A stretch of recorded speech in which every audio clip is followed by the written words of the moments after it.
Grand Lille TV, le direct de l'actualité avec ce train pour l'emploi et l'égalité des chances qui s'est arrêté aujourd'hui à Lille avec la radio RMC qui sillonne la France toute la semaine. Invité exceptionnel sur Grand Lille TV avec nous, le député maire de Denain, Patrick Roy. Bonjour. Bonjour, bonjour. Alors première question, comment allez-vous?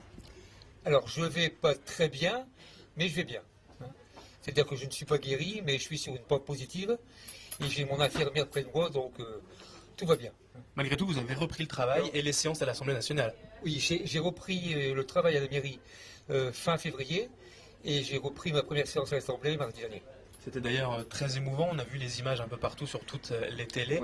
Vous avez vraiment eu beaucoup de soutien pendant toute cette période? Oui, je tenais à avoir une rentrée comme celle-là parce que j'ai été soutenu par toute la gauche, mais je dois l'avouer, soutenu avec la même force et la même humanité par toute la droite.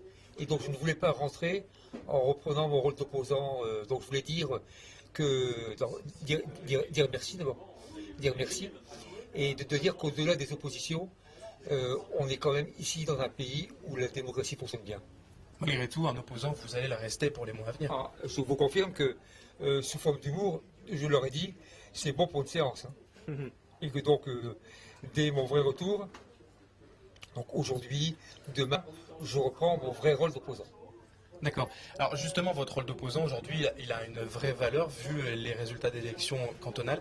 Oui. Qu'est-ce que vous avez à en dire justement de ces élections avec le premier score, donc c'est le Parti Socialiste, mais surtout la montée du Front National? Alors, plusieurs choses. D'abord que on ne réglera pas le problème du FN tant qu'on n'aura pas réglé le problème de l'emploi, du vrai emploi, hein. C'est-à-dire pas seulement des chômeurs, de ceux qui ont le RSA, de ceux qui sont en contrat partiel imposé, de ceux qui sont en contrat aidé, c'est-à-dire de ceux qui n'ont pas un vrai salaire à 35 heures, comme devrait l'avoir tout le monde. Donc, l'emploi, ça doit être la priorité. On le dit depuis 10, 15, 20, 25 ans, mais on doit vraiment s'y atteler.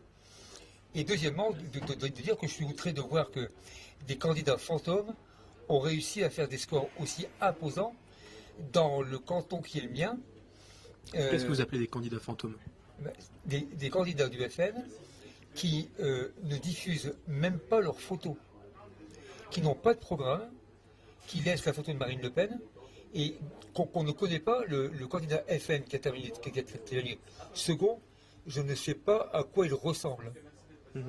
La presse non plus. C'est uniquement un vote étiquette Front National. C'est un vote FN. Un vote FN, ce qui veut dire que les Français souhaiteraient donc d'avoir des élus qui ne travaillent pas et qui ne veulent pas les recevoir. Puisque j'imagine mal un candidat ayant refusé de donner son programme, ayant refusé de se faire voir en photo, même sur les simples affiches électorales, j'imagine mal comment ce candidat pourrait après recevoir les Français qui viendraient le voir.